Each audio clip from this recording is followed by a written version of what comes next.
You're most welcome back to the Matchbook NFL Betting Podcast. It's week 17, the final week of the regular season. And week 17, as we know only too well, is all so easy to pick a lot of winners. There's nothing really at play. We don't know when, we know every starting lineup. We know who's lining up a quarterback. Everything is clear as day. Mr. Drew Dinsick, top right of the screen, joining me now as ever live on Facebook, YouTube, and Twitter. If you are watching this live now, please do get in touch.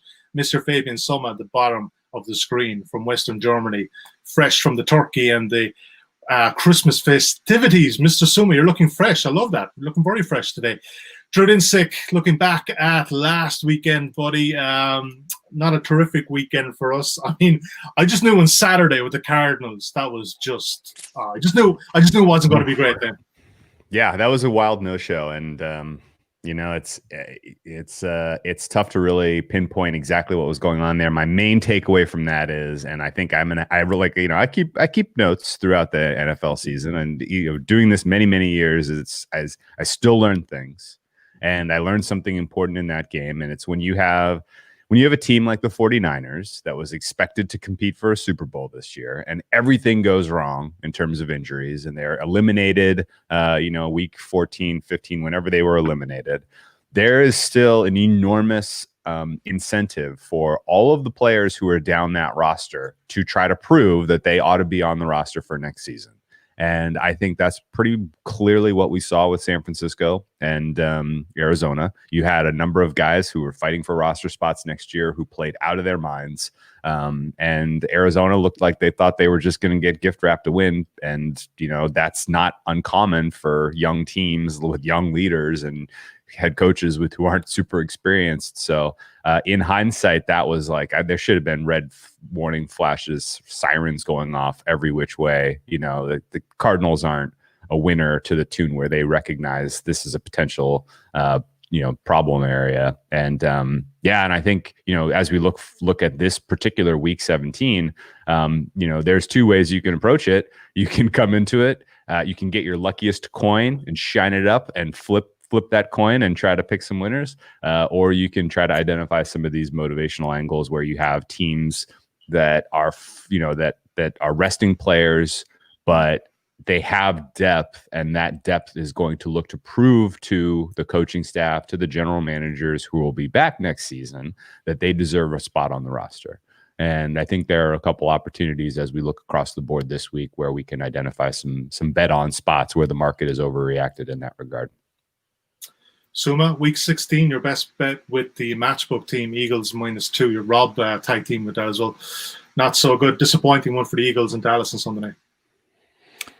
Yeah, absolutely. Overall, terrible week for me. I think it was the worst week of the season for me. Eagles was a tough loss. I think they had a good start into the game, and then suddenly Fletcher Cox left the game, and it might not be the 100% causal reason, but all of a sudden, the Eagles couldn't get any pressure on that weak offensive line from the Cowboys, and Andy Dalton was able to sling the football around. There were some wide open receivers against the Eagles secondary. No pressure on Andy Dalton all of a sudden, and that was maybe the neck breaker, and Cowboys did a good job offensively all of a sudden. Wide open receivers, and then I think the Eagles didn't have any chance anymore. Yeah, and I think, look, week 17, as I kind of alluded to at the top there, it's probably one of those weeks to really be monitoring, Twitter feeds for teams. We obviously know that certain quarterbacks are going to play, certain are not. In-play betting is going to be a good angle this week when you see quarterbacks getting pulled if the markets adjust quickly enough. And first half angles, especially with teams such as the Bills, who probably will leave the likes of Josh Allen, Stephon Diggs in for the first half, maybe to attack them in that angle, maybe just to leave it alone for the second half. But look, like I said, week 17, approach it with trepidation, but that does not mean that there aren't winners out there to be found as well. And we're going to try to do exactly that. We're going to look, first of all, at the Packers and Bears, Cowboys against Giants, Washington against Eagles on Sunday night, late Sunday night, Steelers versus Browns. Then we're going to do top dogs and week 17 best bets. And let's get started as we're talking. Green Bay Packers and the Bears. And Drew, I'm going to come to you first, but let's have a look at the betting at Matchbook, the time we're recording. First of all, you can back the Green Bay Packers there just under 1.46. That is pretty short. The Bears at 2.96. Packers giving 5.5 points. You can back it at nearly even money. Packers minus 5.5. 52 is the total. And Drew, this opened up not for long. Bears plus 3.5. And there was obviously some pretty shrewd people got it down and bet it up to 5.5. But what are you thinking with this one, Drew? Packers, of course, need to win to lock up that 1 seed, and the Bears need to win as well. Now, obviously, they can get in if the Cardinals lose, but they want they definitely want it in their own hands in this one.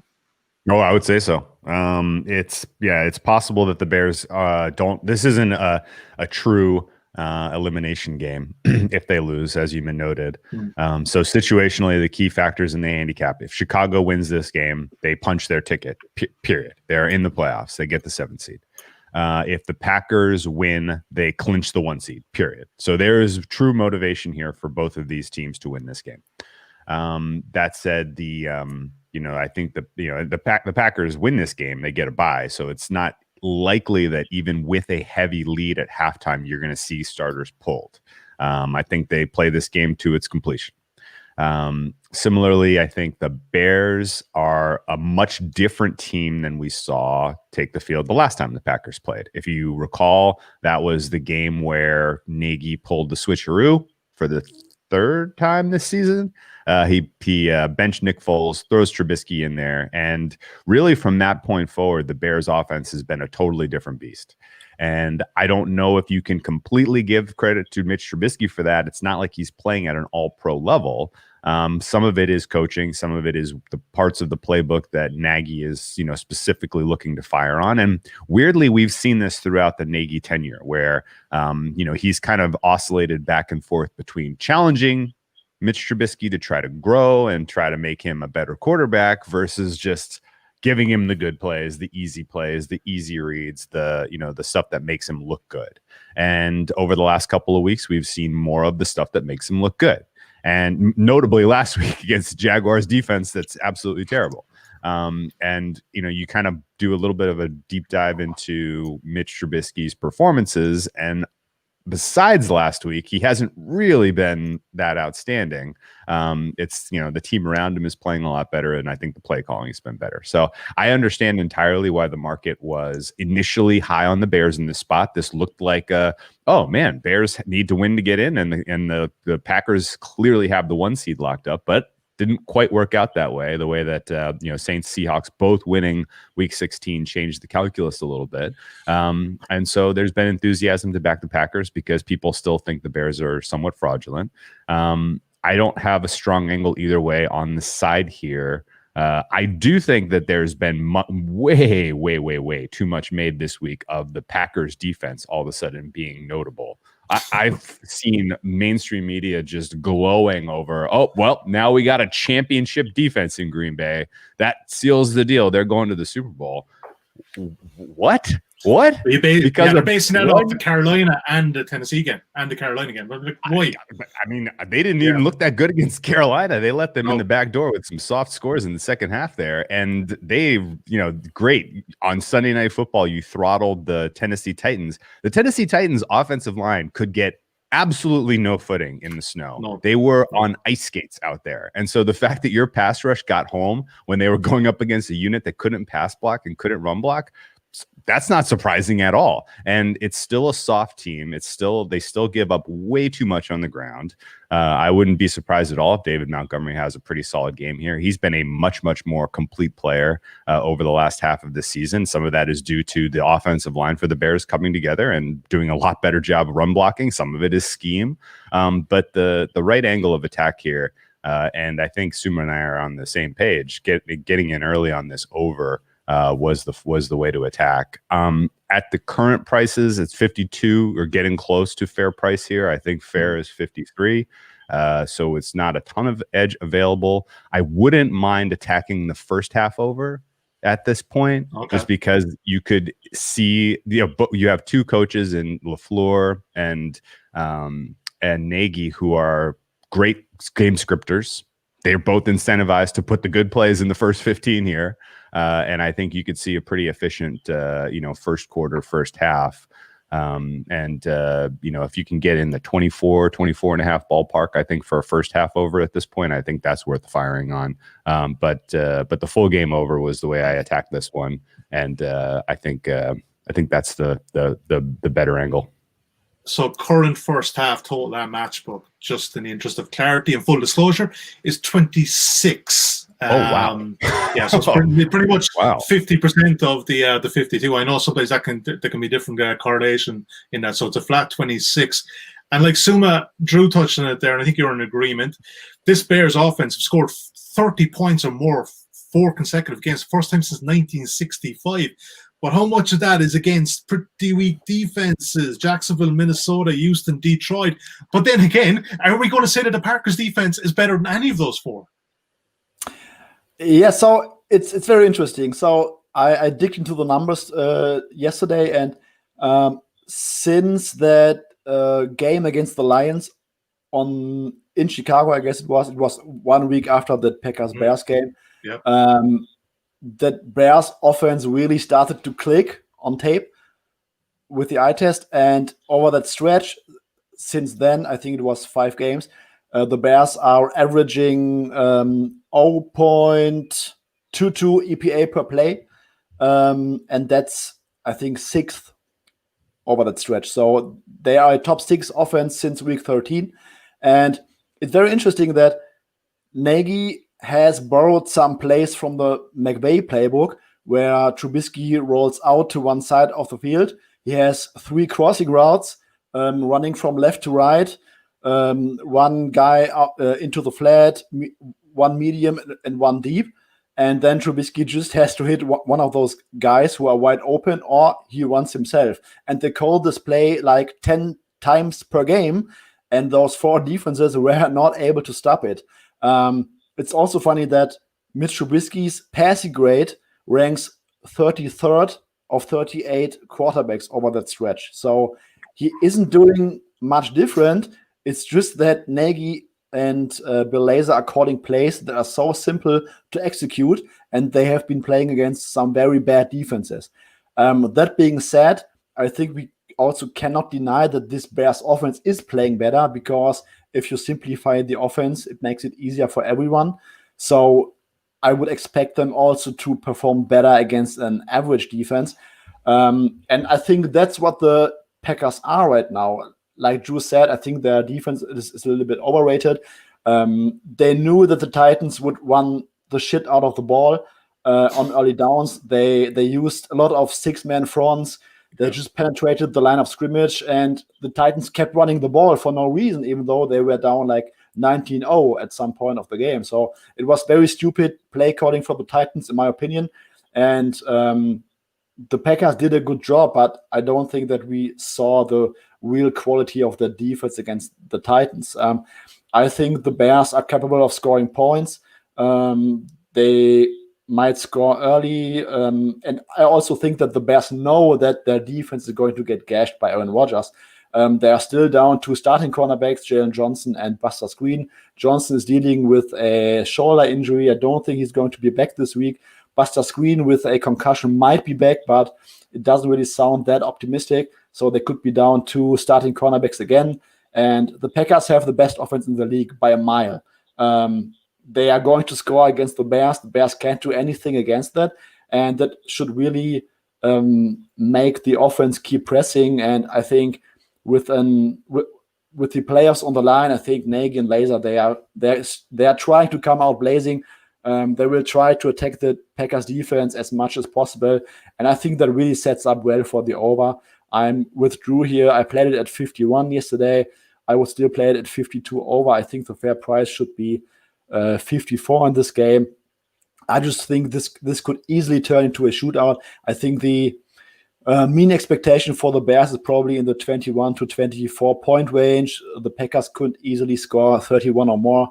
Rodgers is also still playing for an MVP title, and I think we're not going to see Patrick Mahomes this week. So Aaron Rodgers needs a solid performance, and the MVP title is locked in. So I just see 2 offenses that will try to score as many points as possible. situation where both teams need to score until the end of the game, probably. So that sets up very, very nicely for the over. And I wouldn't be surprised if we see the final score touching the upper 50s or even lower 60s in this one. Unless we not forget that Aaron Rodgers put 41 points on this, this Bears defense 5 weeks ago, and he has had tremendous success in the last 4 or 5 years, especially. And Drew, I could be wrong here, but we'll just say a bit of hypothetical, if the Bears get the win here, does that mean that they play Green Bay and Lambeau next week? Would that be 2 against 7? It could potentially. I think it would be. Yeah, I mean, we're speculating that that Seattle and New Orleans are going to win, and I think both are aligned similar degree favorites as Green Bay.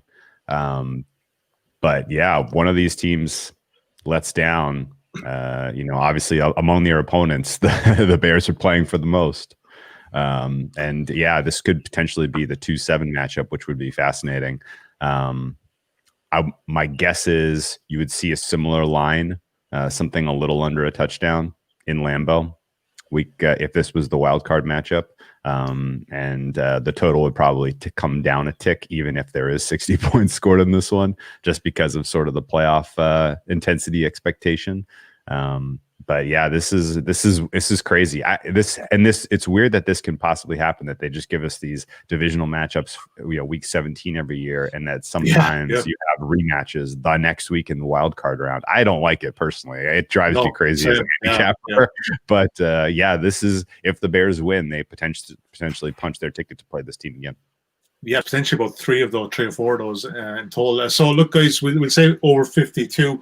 Now, alternatively, if you wanted to play these, you could play them on the team totals later on the week as well, when the limits increase, and that would be 28 currently for the Packers and 24 for the Bears. But I think 52, and maybe the first half look as well, Drew, which is 26. I know it's probably not an ideal number there for you, but that might be a way to approach it as well. Again, good offensive game scripters as well there, Not a ton of difference between 24.5 and 26. So at that point, and honestly, I think they scored 28 points in the second quarter the last time these two teams matched up. So, I think the potential for a high scoring opening stanza, I think, is pretty good.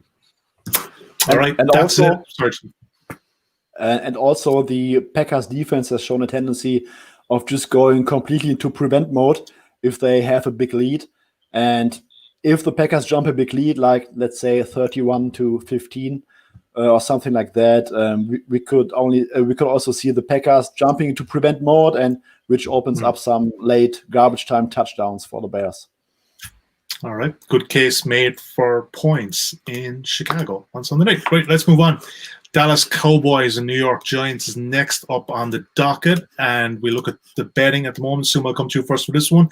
Cowboys just under 1.68 on the money line. The Giants 2.34.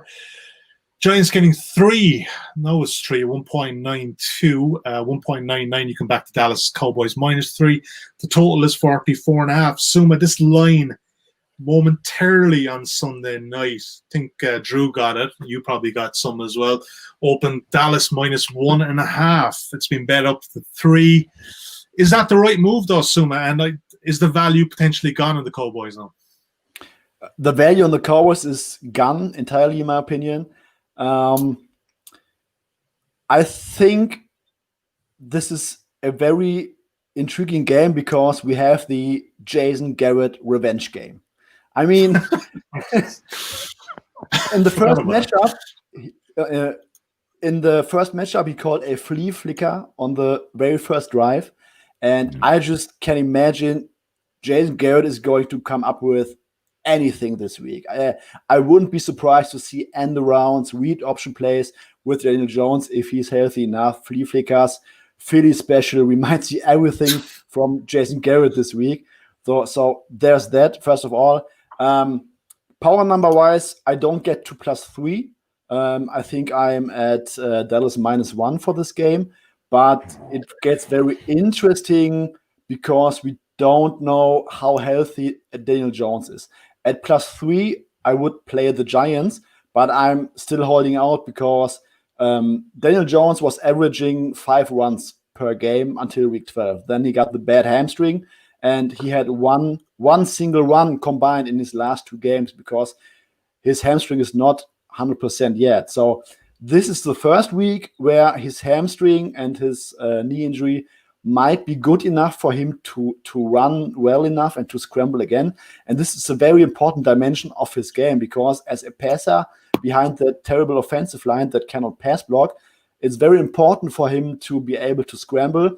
And it's also very important for the Giants offense to have that read option element, because there were some really, really good ones from him where he just ran the read option. And so if you take that away, that offense is suddenly very, very, very bad. So if he is somewhat healthy, if he gets a couple of full practices in, I would believe that he is able to run more. And I would happily take the Giants +3 here, because the Giants have a solid defense. They lack a pass rush, but they have a good run defense, and they have an actual secondary, something that the Eagles couldn't feature last week. So I think that their defense, with all those interesting blitzes, will give the Cowboys offensive line some troubles. They will put Dalton under pressure. They can cover those receivers a little bit tighter. And on the other side, I think that Giants offense, with the legs of Daniel Jones, is capable of putting up points against the Cowboys defense. That is probably still missing Xavier Woods, free safety, and Leighton Vander Esch. And like I said, I think Jason Garrett will throw everything at the Cowboys that he could possibly do this week. This is very subjective, so I wouldn't put too much weight on it, but I believe that Jason Garrett is going to come out with some really interesting play calls. And overall, I get line value on the Giants. I think their defense will get the Cowboys trouble. And I think Daniel Jones, with his legs, is able to put up some points against the Cowboys. Tight end Evan Engram, I think he left last week's game. He's dealing with a calf injury. They sounded optimistic about him, but it's also an injury that we should monitor. My current lean is Giants +3, but I need some more information about whether Daniel Jones is practicing fully, etc. But right now, my lean on this game would be Giants at +3. I've absolutely no doubt that Jason Garrett will come out throwing the kitchen sink at this Cowboys defense. The question is, Drew Dinsick, will it actually work? I mean, anyone can throw these flea flickers and end arounds and Philly specials, but there's no guarantee. With the tools he has at his disposal with this Giants offense, they have not been good. Simple as. Yeah, and I mean, let's be honest. Do you really need the trick plays to beat the Cowboys defense? Not really. Probably not. No, you just need basic offense to be, you just need efficient offense, really. I guess you brought it up off the top. I played the Cowboys on the open.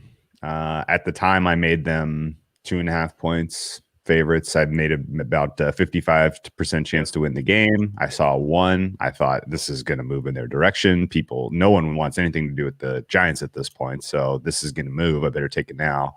I don't love it. It's not my favorite play on the card by any stretch of the imagination. Now that it's at 3, I'm patiently waiting to see how far this gets steamed and may come back on the Giants. Actually, I think 3 points either way is probably how this gets decided. So if I can get, if this gets to a flat, say 3.5, which is possible because there seems to be quite a lot of momentum here for the Cowboys, I'll probably play the Giants. But the market here is in love with the Cowboys off of, their spectacular performances last 2 weeks against the Niners and the Eagles. I mean, their Niners performance was aided by turnovers, so that was a little fluky, but they beat the Eagles soundly. And some of it was, and it was all it was all offense. This offense can score now. The offensive line has been coached up. We talked about that last week. They're getting solid performances out of replacement level players, and all the credit in the world to them for that, because that kind of unlocks the potential of this offense. Andy Dalton under pressure is terrible. Andy Dalton in a clean pocket can pick you apart, given that he has wide receivers that can generate separation against even the best defenses. The Giants are not one of the best defenses. They are, they are a mash unit at this point. They have a lot of, they've struggled through a lot of injuries. Although, the fact that Bradbury is going to be likely back, and 100%. The fact that Blake Martinez looks like he's coming back and maybe 100% is solid for the Giants' chances. The fact that the fact that as Suuma mentioned, Daniel Jones continues to get healthier is somewhat concerning for me as a Dallas ticket holder at this point. It's worth pointing out, over the last 4 weeks since Daniel Jones injured his hamstring and ankle, he has been the worst quarterback in the NFL that has taken 50 snaps. Worse than Cam Newton, worse than Dwayne Haskins, worse than Nick Mullins, worse than Mike Glennon. His EPA per play and his completion percentage over expectation are lower than all of those quarterbacks who don't deserve starting roles at this point in the NFL. And a lot of it is because he doesn't have that mobility. If you're not worried about Daniel Jones scampering and gaining 10, 20 yards a clip because he is a decent athlete, you can play a different defense against him. And, that's kind of the entire way that this game unfolds one way or the other. Either Daniel Jones is healthy and mobile and scrambling and extending drives and converting third downs, or he is a statue in the pocket, gets sacked, comes up, fumbles the ball, sets the Dallas Cowboys up with short fields, and Dallas runs away with this. There's a lot of momentum on, from in the market. Momentum for the Cowboys is not surprising, just as we noted. But even beyond that, I don't think anyone wants to see these Giants in the playoffs, aside from Giants fans, maybe. And although realistically, the winner of this game hurts their draft picks in their next year, to be honest. So, there's a lot of weird. Is it really worthwhile getting a playoff spot in the NFC at this point, given your record? But even on that though, Drew, like even regards these two teams, if you're the you're the Tampa Bay Buccaneers or whoever's in that spot, I think you prefer to play the Giants than the Cowboys right now. Oh, without question. I think absolutely. If you're Tampa Bay, you would much rather go up against an offense that has a ceiling that's here versus a ceiling that's here. Absolutely. Yeah. And I would guess if we get Tampa Bay Dallas in Dallas, that's probably Tampa -7.5 ish. Tampa at the Giants is probably 10 and a half. 11, without question, and honestly, I'm considering Dallas at 7.5. I'm considering Tampa at 10.5 against the Giants. Without question, this is I think a lot of people want Dallas to get into the playoffs because they'll make the most entertaining matchup, they'll make the most money for the league, et cetera, et cetera, et cetera. I'm not saying that there's going to be preferential refereeing or anything like that, but there's a lot of momentum here for Dallas to get in, and if the NFC East this season has taught us anything, it's that when a team looks good and looks like they're going to win it and looks like they have it in the palm of their hand, that is when they dump. That is when they stink. And so this may be the Dallas's turn to do that. And if I can get a 3.5, I will. But for now, I'm holding a Dallas ticket. Suuma, you had something to add there, man.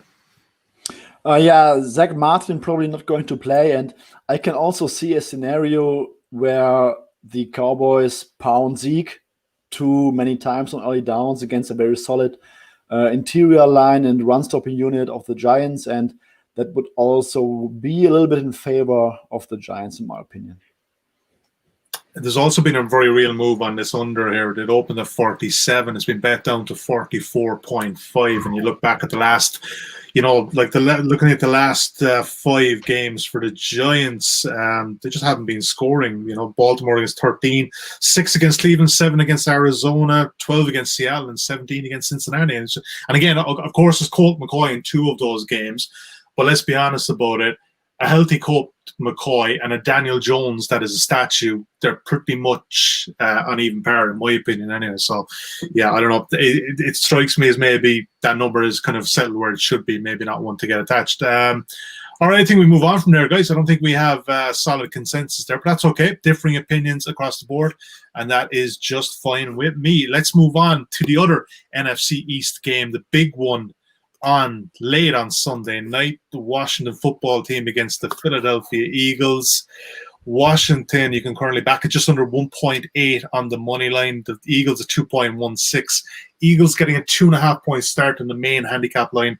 at 1.94, 43.5 is the total. And Drew Dinsick, this for me basically is Alex Smith. Like, that line is indicating to me that Alex Smith is going. If it's 2.5 now, it opened the Eagles -1. That line is flipped a full 3. So we're surely expecting Alex Smith here.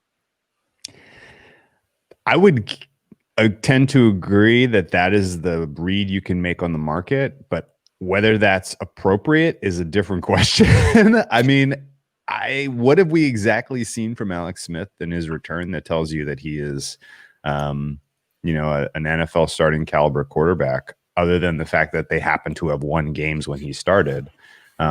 I understand if you want to point to that and say, look, he hasn't been making the critical mistakes that Haskins was making. Look, he hasn't been putting them in positions where they're down 20 points and the offense has no hope of winning, like last week. Like that is fair. Alex Smith is not going to bury you before you even have a chance, but he is not good enough necessarily to warrant, a 3 to 5% swing in terms of win probability. Especially given that he's going out there with a limited set of offensive weapons. I think the primary target in this game is probably going to be Logan Thomas again. I think the running back situation obviously is in flux there, but you're going to get a healthy dose of an 80%, 75% Antonio Gibson in this one. And if Alex Smith goes, I think the game plan that Washington rolls out is literally, we are going to shorten this game as much as we possibly can. We are going to limit the opportunities that Philadelphia has to drive the ball, score on us, and we are going to win it ugly. And I think the defense up for the Washington football team is out of the 4 units taking the field, that is the strongest, and it's not close. And I would guess that Washington is talking themselves up into, look, we win this game, we get a home playoff game, we will have had a very successful season by any standard, any measure. No one expected us to be here, and yes, here we are. And it's all on the strength of this defense. It's all on the strength of this defensive line. I think they lean into that pretty substantially here. You're going up against a rookie quarterback. You're going to be able to generate pressure. The Philadelphia offensive line is weak. That was the entire reason that the Washington football team won in week 1. It wasn't even the poor performance by Carson Wentz in that one. It was the D line for the Washington was just awesome in that game. And I think they go right back to that exact script and try to win it with defense. Similarly, there is not a lot to really love about, what Philadelphia is doing right now offensively. The fact that they scored some early points and made it look easy against the Cowboys and then the wheels fell off was concerning. I don't exactly have a read on what's going on with Jalen Hurts and why he went from a dynamic playmaker to just, kind of a check down hero in that game against the Cowboys defense where he had some advantages. But it's concerning, and he's a young quarterback and he's going to be inconsistent. And, he threw some turnover worthy plays. He's fumbled the ball a little bit. I think that in total, this is going to be an ugly game. I think the Washington probably wins, and it's probably by a field goal, and it's maybe 3-0. It could be very, very low scoring. Anyway, I'm giving away the goods here, but the under is my favorite look in this game for sure, and I'm excited to hear a counter from our German friend who I know is head to head with me on this one. Really? Okay. Suuma, take it away. Yeah, so hard to counter, but I like the over in this one, and it's primarily because of the Eagles' defense, and that's the key aspect to me. I don't expect Fletcher Cox to play. I don't expect Derek Barnett to play, and that Eagles' defense that has an atrocious secondary, and they fall completely off a cliff if they cannot generate any pass rush. Dwayne Haskins was terrible. I think Alex Smith or either Taylor Heineke are both going to be an upgrade. Terry McLaurin has an outside chance to play. I think he's going to try to push it in an important game. But I think that the Washington football team, even though they don't have the greatest weapons at their disposal, I think they should be able to move the ball on this Eagles defense that lacks good secondary players and lacks a pass rush and lacks a linebacking corps. I can see Antonio Gibson getting not just a few chunk plays on the ground and maybe on screens and short passes. So I think that Washington should be able to put up 24 points here. And on the other side, the Eagles have nothing to lose. So there are some players playing for a job. Jalen Hurts is playing to get a shot at the quarterback position next year. Doug Peterson has nothing to lose. I think they are just trying to call whatever they want on offense to make this game as exciting as possible on national TV. Jalen Hurts is facing maybe the best defensive line in football, but I think it helps that you can use his legs. They're going to call tons of read option to leave some of those edge defenders alone. Deshaun Jackson is back, Jalen Reagor, Zach Ertz, Miles Sanders. They have some weapons to move the ball here. And on the others, not on the other side, but at 43, that's a total that's one touchdown below league average this year. So there's not a lot of room for error. And I think with Jalen Hurts, a couple of turnovers, a couple of DPIs. So at 43, all the variance is playing very good for you if you take the over. So to sum it up, I think Washington is going to move the ball on a very bad Eagles defense. I think Jalen Hurts and Doug Peterson with a you only live once game plan where they go for every fourth down. That's kind of short. And some turnover potential. I think 43 over is a pretty solid bet.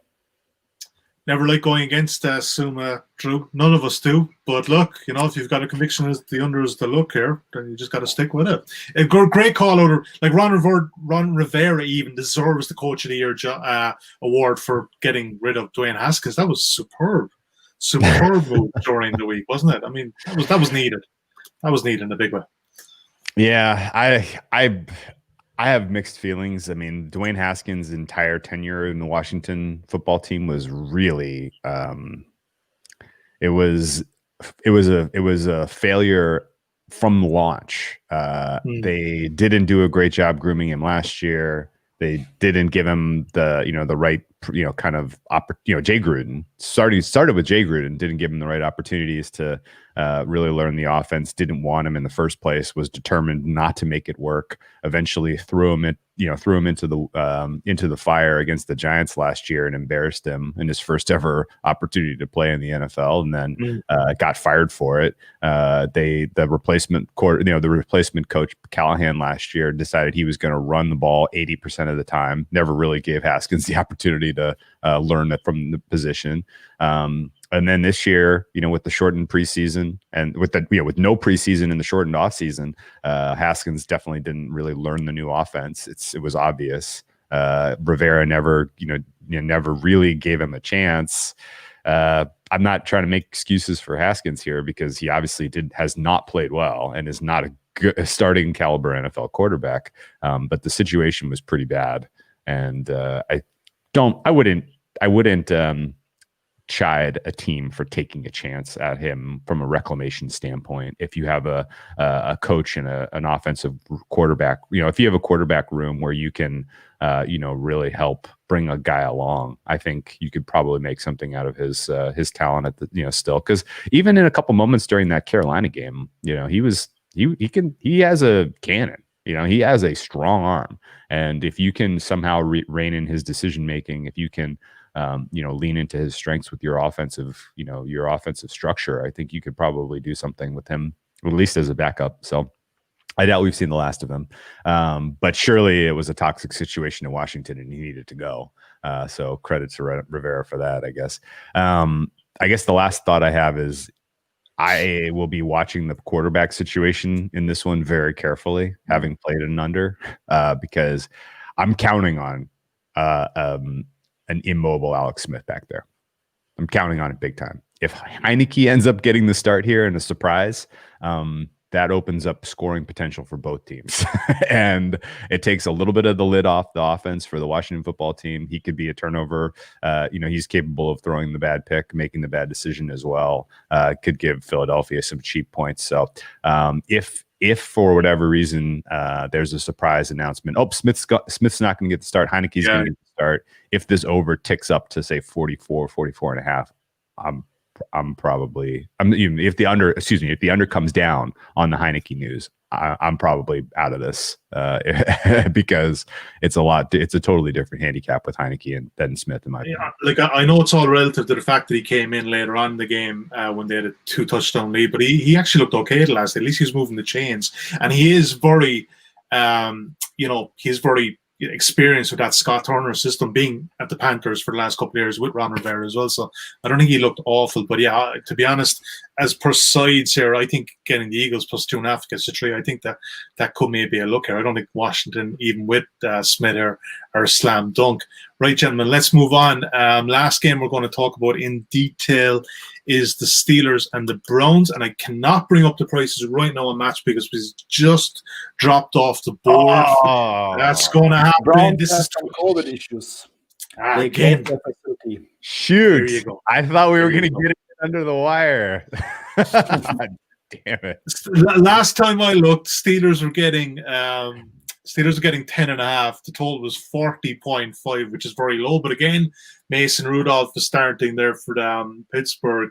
But Suuma, look, let's just take it all relative for the time being. I think the line before it was confirmed about Big Ben was 7, thinking that we would get Big Ben for the first half and maybe thereafter we get Mason Rudolph. But it has been confirmed that we're at least going to get Mason Rudolph for the full game here. But at that 10.5, I don't know if I was, COVID notwithstanding, I don't know if I was too confident laying 10.5 with the Browns in this spot. No. To be honest, I was staring at Browns -7, and in hindsight, I'm completely pissed that I didn't pull the trigger. The line skyrocketed, and I think we are reaching a territory where there's some value on the Steelers. But we don't exactly know who is going to play. Mike Tomlin said that they're going to rest Big Ben, but let's be honest, the entire team didn't have a bye week since week 4. I think lots of guys would be happy to sit this one out and get healthy and fit for the playoffs. So I can see a scenario where he pulls some more starters, maybe for the second half, some cornerbacks, some defensive linemen. I think Mason Rudolph is very bad. He was maybe the worst starting quarterback in the league last year. Maybe they pull some offensive line starters. We don't really know. Maybe they pull some wide receivers. And then we are going to get into a situation where the Browns, with Myles Garrett against Mason Rudolph, Olivier Vernon, Denzel Ward is back. I think the defense can get the Steelers some fits. And that offense that was not good with the Big Ben. They were basically an average offense that relied on quick passes, lots of stuff after the catch. I'm not really sure that Rudolph can move the ball enough to easily stay within the number here. I think line value, there's some value on the Steelers. I think I was around plus 8.5, plus 9 for the Steelers. But like I said, we don't really know who's finally going to play and who's going to play 4 quarters. So I can also see a path where the Browns score early and often on a, let's say, personally weakened Steelers defense, and Rudolph struggles to score points when they are forced to throw the ball. So, yeah, I can see a game script where the Browns cruise to an easy cover. I see line value on the Steelers, but I don't feel comfortable taking the points if I don't really know which players I'm going to get. That's fair enough. And there's a lot of uncertainty in this game, Drew Dinsick. What do you make of this one? I mean, like, obviously that line will come back, and it may come back towards the 9 kind of mark here. But like I said, Cleveland, Lane, that kind of bigger number, in a spot where all the pressure is on them. And also, correct me if I'm wrong here, could this be a potential playoff fixture as well with the Browns in Pittsburgh next week? Or am I getting that wrong? Yeah. No, for sure. If the Browns win, the most likely seeding for the AFC next week, basically if chalk prevails this week, you're going to have 3-6 Browns Steelers again. So this is the second game where you potentially looking at a wild card rematch. So my thoughts on this one are crazy. So I remember seeing this on Sunday open at Browns -7. And I remember thinking, oh, I guess they know, or they have some relative certainty that Ben's not going to play. Yeah. And they are expecting that means there are probably other Steelers who either won't play at all, or will only play a half, or will be pulled once the game is out of hand. Right? That's kind of the immediate read I had when I saw it at 7. And then I saw a tweet yesterday that Ben is not going to play, and the line is moved to 10. And I was like, wait, what? Okay, so this was obviously built in to the opener, obviously. And you have a 3-point reaction to the news that Roethlisberger is not going to go. I dig, try to find, okay, well, who else? TJ Watt going to sit? Minkah Fitzpatrick going to sit? You know, like, is it literally no hands on deck here? Like, what is going on? That's not the read I'm getting at all here. I'm only getting, look, Roethlisberger's been dealing with a ton of injuries. He needs a day off badly. It is not worth putting him at risk in this game, so they're not going to do it. There may only be 1 or 2 other guys who are typical starters who aren't starting in this one. I've heard rumors Juju Smith-Schuster is on that list. I haven't heard anything about the defense getting rest. So this doesn't necessarily set up as a game where you ought to see this big of a reaction to the expected news. And so waking up this morning and seeing it at 10.5, I about fell out of my chair. I was like, nobody took this. Nobody bet this back on this absolutely ridiculous, this ridiculous news. On top of the fact that yesterday news comes out that Carl Joseph, is on the COVID list.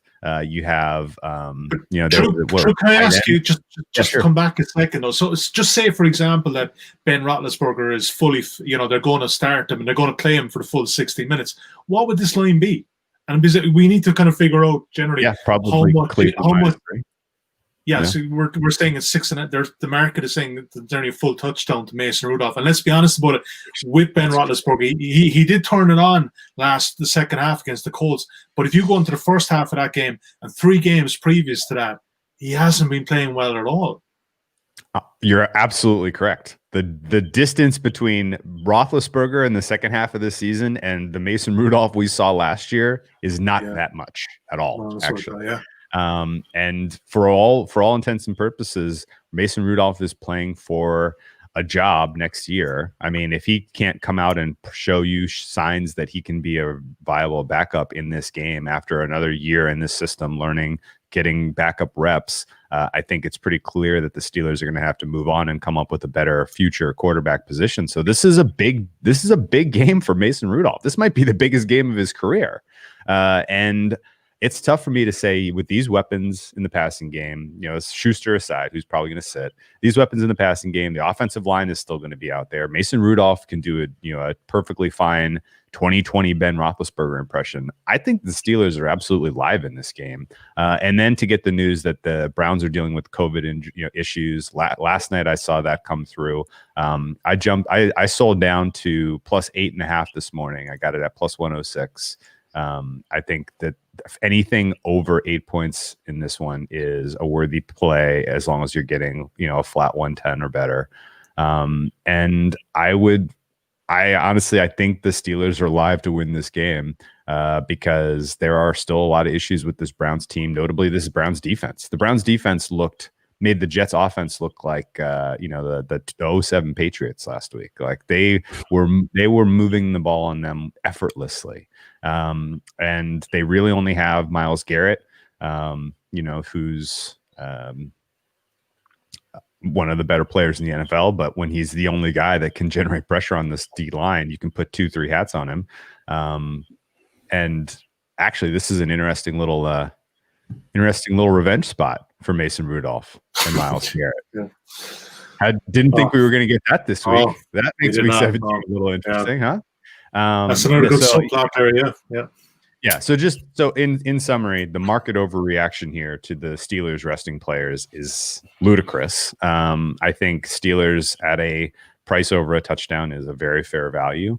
And I think we could see a fair performance here out of Mason Rudolph. The Browns may eke out a win here. But the Steelers, like as you mentioned, if the Steelers lose and they play the Browns again next week, I don't think you would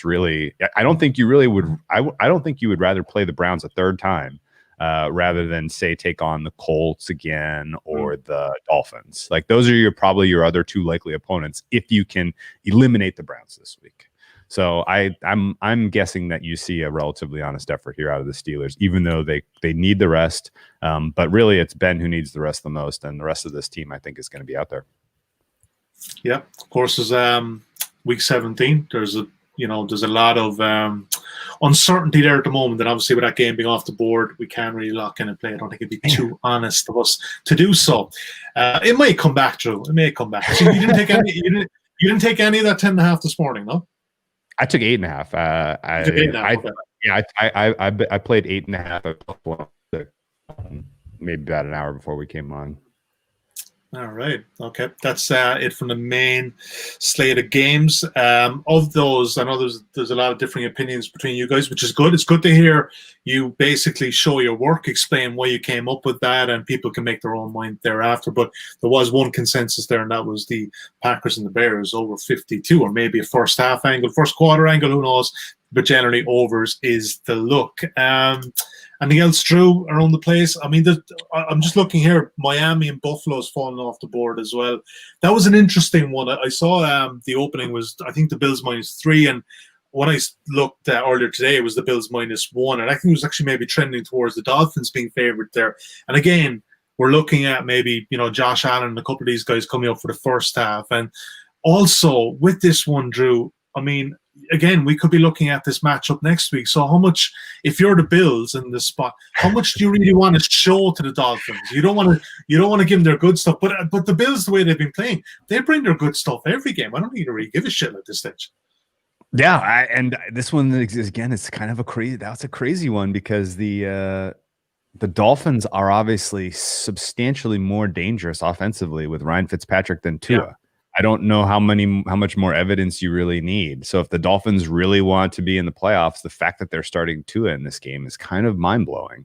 I was shocked when Andy told me on Sunday, hey, this is Flores is already on the record. Tua is starting. I was like, are you kidding? What? How could that be? But sure enough, like that's the plan. And this sets up. I think you nailed it. I think the first half is probably you're going to see some Bills players out there. If they do well, if they have a nice lead, they'll probably pull them. And if they're losing, they'll probably pull them.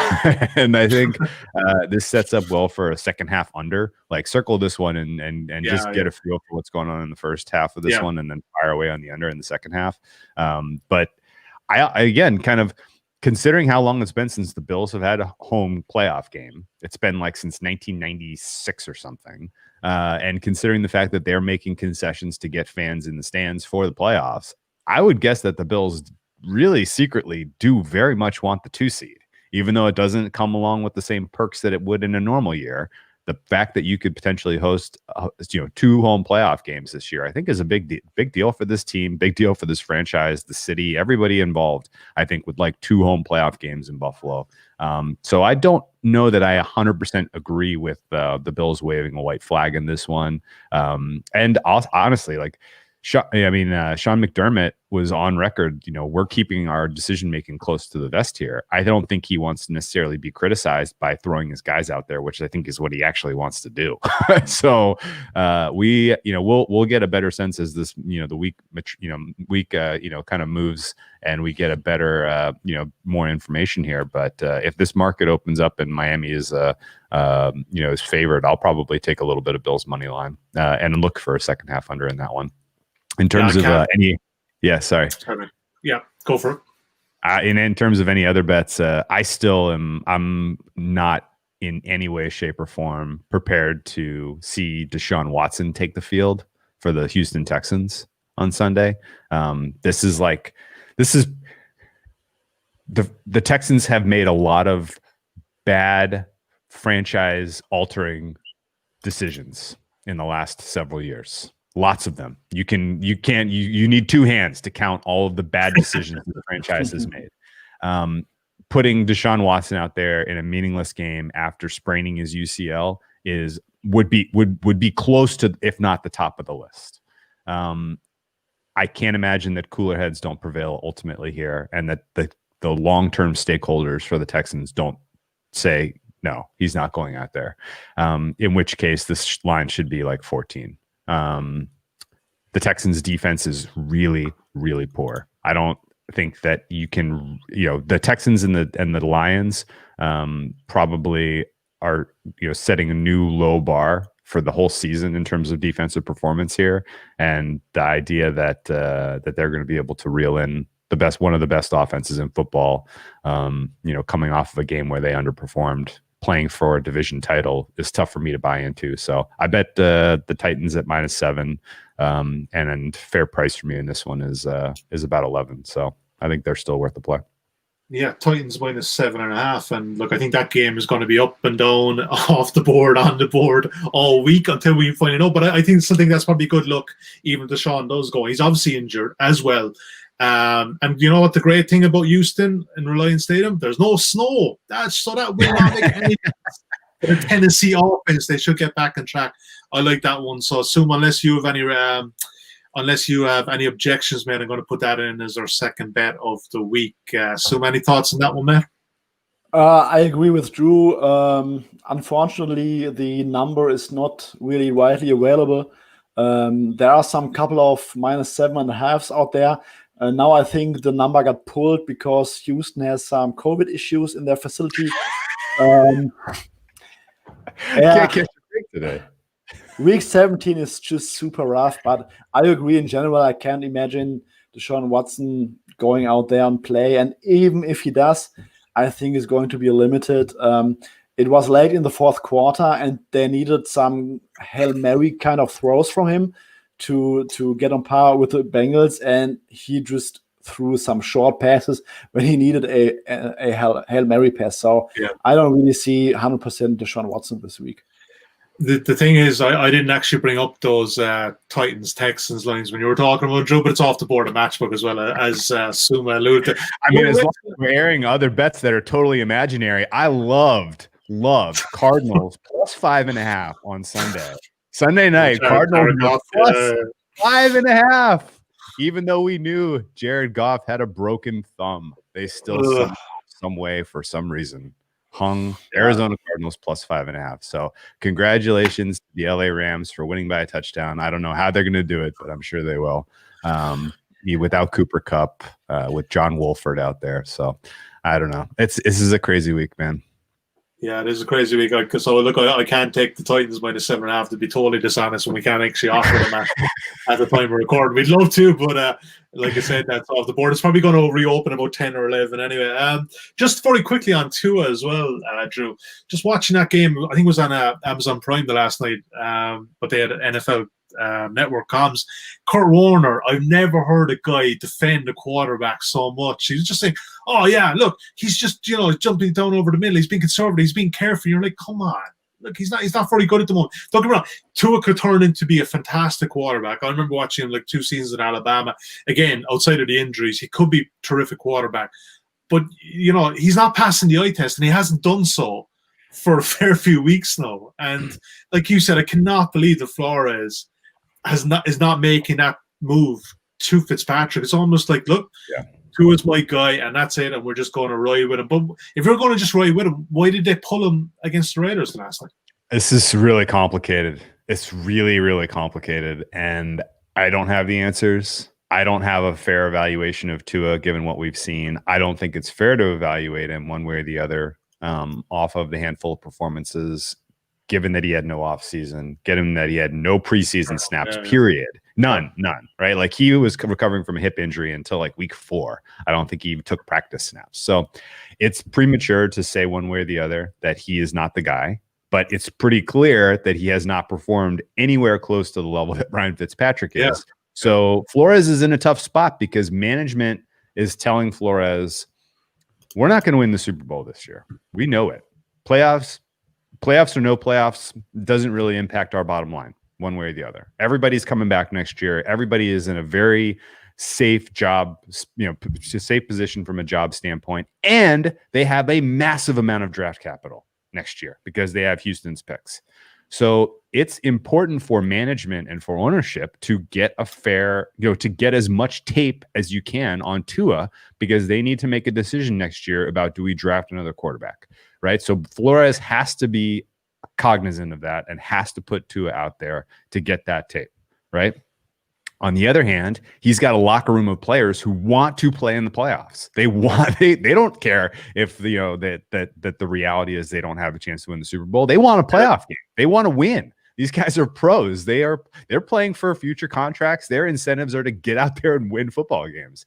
And so Flores has to, on one hand, acquiesce management and get to a tape, and on the other hand, has to manage the attitudes in the locker room who want to win and know that their better chance of winning is with Fitzpatrick. And he is walking this tightrope more effectively, more carefully than anyone I've ever seen in the NFL, because this is the sort of thing that ruins your tenure as a head coach, where you either lose the locker room or you lose the confidence of ownership. But he's somehow managing to do both and win football games. And if for no other reason, I think that's probably warrants, coach of the year by a mile. But it's if they don't make the playoffs, he's probably not going to get it, which is wild. Yeah, no, there's no denying he's a terrific coach for sure, and what he's brought with that team. Suuma, you wanted to jump back in there, but yeah, it's really crazy. I checked the comparison yesterday. Ryan Fitzpatrick has been a top 10 quarterback this year by any top 5 by any important metric that you can imagine. EPA per dropback, success rate. He's averaging 2 full yards per play more than Tua. 2 full yards for this offense. And even some people talk about turnovers for Fitzpatrick, but that's something of the past. I mean, expected points added, turnovers get weighed in heavily in expected points added. One turnover can make a huge swing, and Fitzpatrick is a top 10 quarterback. It's just flat out the much better quarterback this year. And when he came in against the Raiders, you could really see that Fitzpatrick is attempting throws that Tua doesn't even think about right now. He's just trying to dump it down. He doesn't try to push the ball into tight windows. I don't think that tells us anything about the long-term prospects of Tua. I think he could very well be their franchise quarterback. He could be a completely different quarterback next year. But this year, the gap between Fitzpatrick and Tua is so big. If I'm the Dolphins, I would say, okay, Tua, we gave you 8 games. You can start the full offseason as our quarterback 1. But right now, Fitzpatrick is the much better quarterback, and he gives us a much better chance to win that game against the Bills and potentially a playoff game.